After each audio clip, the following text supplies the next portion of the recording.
Steph Weaves Tales presents Paxwood, The Trial of the Demon Slayer, a paranormal fantasy web serial written and narrated by Stephanie Gildart. Episode 10, A Six of Hands. An all-expenses-paid vacation to France. Just one perk of working with the Hands of Seers. I spent 2 weeks visiting the Eiffel Tower, the Louvre, and all the treasures of a beautiful city.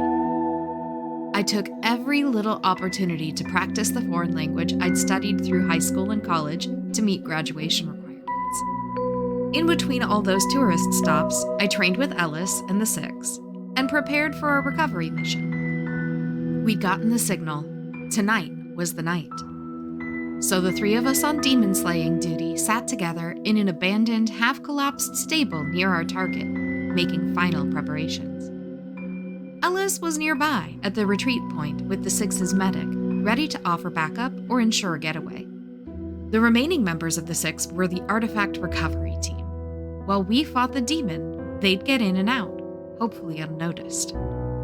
So, what's Chris taught you about the Hands of the Seers in Europe?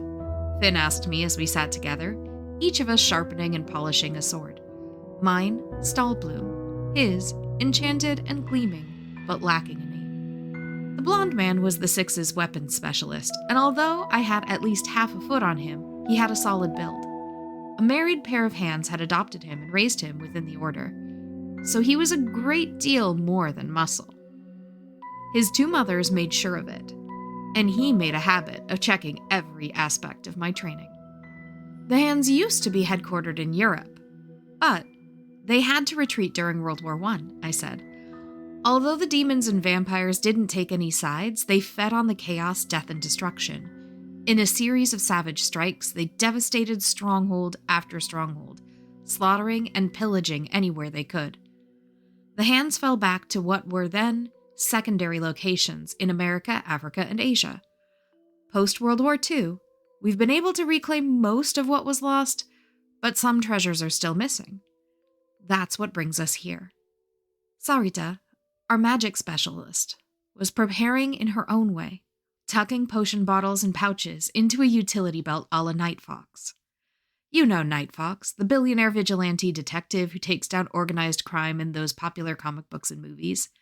She was the youngest of the Six, and the newest permanent member. By decentralizing from Europe, at least the Hands made meaningful steps toward a more inclusive global mindset, she inserted. Maybe it took getting decimated by demons for most of the Europeans to set aside their colonial mindsets, but I doubt any change could have happened without it. You're not wrong, Finn said. There are still plenty of closed-minded people all around in the Hands. Some of them are purists who wouldn't want someone like me on any team. Others would hate you for your ancestry or your magic. Someone like you? I raised an eyebrow. A trans man. The purists are idiots, I said, shaking my head. This revelation came as a sign of the burgeoning trust Finn placed in me. And yes, I checked to make sure he was all right with trusting your audience with this, Carrie. Finn smiled as he checked the time. We should get into position. Sarita, with a wave of her fingers and a whisper of words charged with power that felt like a cool breeze on a summer day, shrouded us in an obfuscation cloak. And with that, we crossed the final distance to the old chateau where the demon had made his home. As planned, we slipped over the green, scaled the side wall, and started onto the third-floor balcony when Sarita hissed softly. There's a defensive barrier, she murmured as quietly as possible. If I take it down, it will probably sound an alarm. If you don't, Finn asked. Fire magic. We get burned as we try to go through. There were 2 other entry options as backups on our plan, but it was Finn's call. He considered, then nodded. Do it. Sarita strung together another summer breeze of a spell as we clung to the narrow window ledges with our fingers and toes wedged into old stone. As she split her focus between her magic and her grip, I instinctively placed a hand on her back, keeping her steady. She flashed me a quick smile and leaned into the spell. The balcony burst with a flash of bright flame, and something in the room on the other side of the window crashed like falling glass. Considering we were a distraction, well, that would hopefully draw everyone right to us. According to the floor plans from surveillance, this balcony led into the living quarters of the demon who resided at the chateau and guarded over the treasures it now contained. But once we had our feet on the balcony, we found the room on the other side empty, aside from the shattered remains of several broken mirrors. "Illusion magic," Sarita said. Then she cursed. "This isn't the demon's quarters. This is a decoy, a trap." As if on cue, metal bars slammed down across the balcony entrance, and the double doors at the other end of the room flew open. Two people in suits with guns leveled came at us. Whether it was their mistake or our advantage, they didn't come in shooting. While they were shouting at us, Finn and I sprang into action. With swift movements and flats of blades, we knocked those guns aside, and Sarita threw a blast of magic that would turn any gunpowder in her proximity inert. We fought hand to hand, with the demon we were meant to be distracting nowhere in sight. "I've got these two," Finn called out. "Go!" I didn't want to leave anyone behind, but he understood our roles. I was the one with an innate instinct for sensing demons.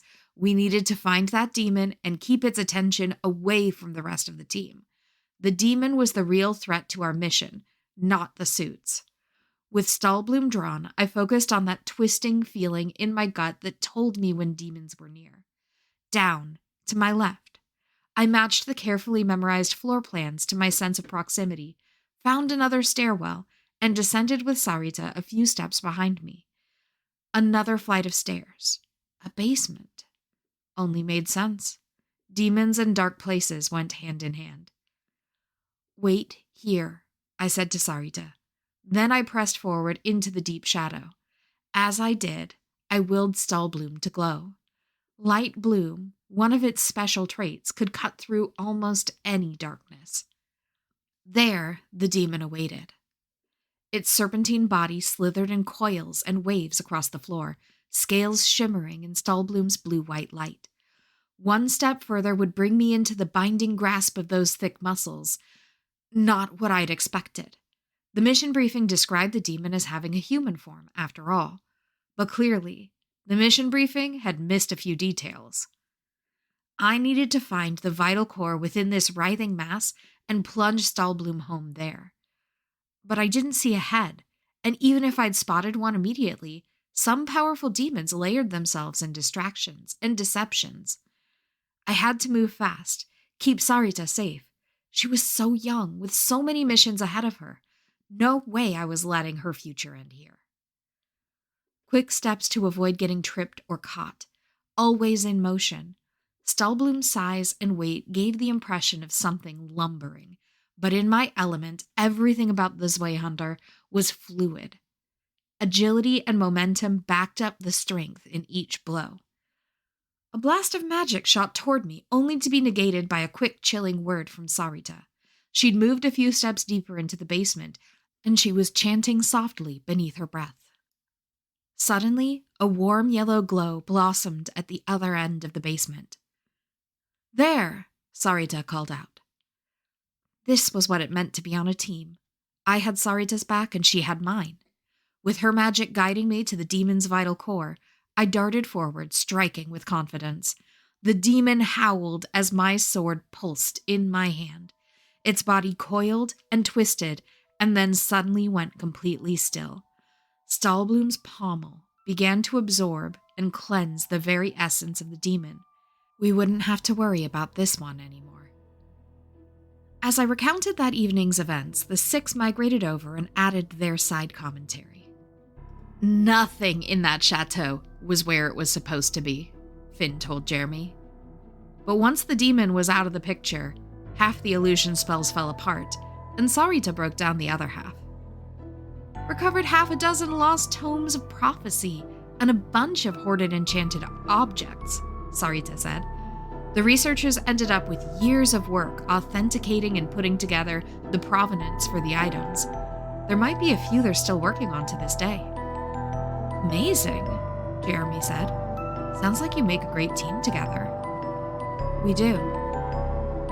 As our evening at the Golden Scales progressed, two emotions warred inside of me. One, a sense of camaraderie and togetherness with the Hands of the Seers and the unaffiliated hunters.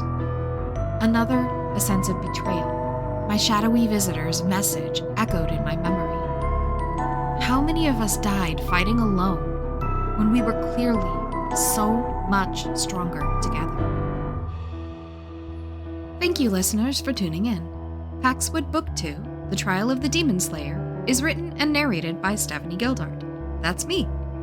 Theme music composed by Human Nature. Visit paxwoodtales.com to read the story as it unfolds. Want to read over my shoulder while I write what's next? Catch me live on Twitch for laid-back virtual co-working and crafting. If you like the story and you want more, like, review, comment, subscribe, and if you're feeling particularly entangled, buy me a skein of yarn on Coffee. Carrie's paranormal tip of the day. Seriously, when you're facing off against any sort of demonic threat, find the people who will stand at your side in the face of danger. Friends don't let friends fight demons solo.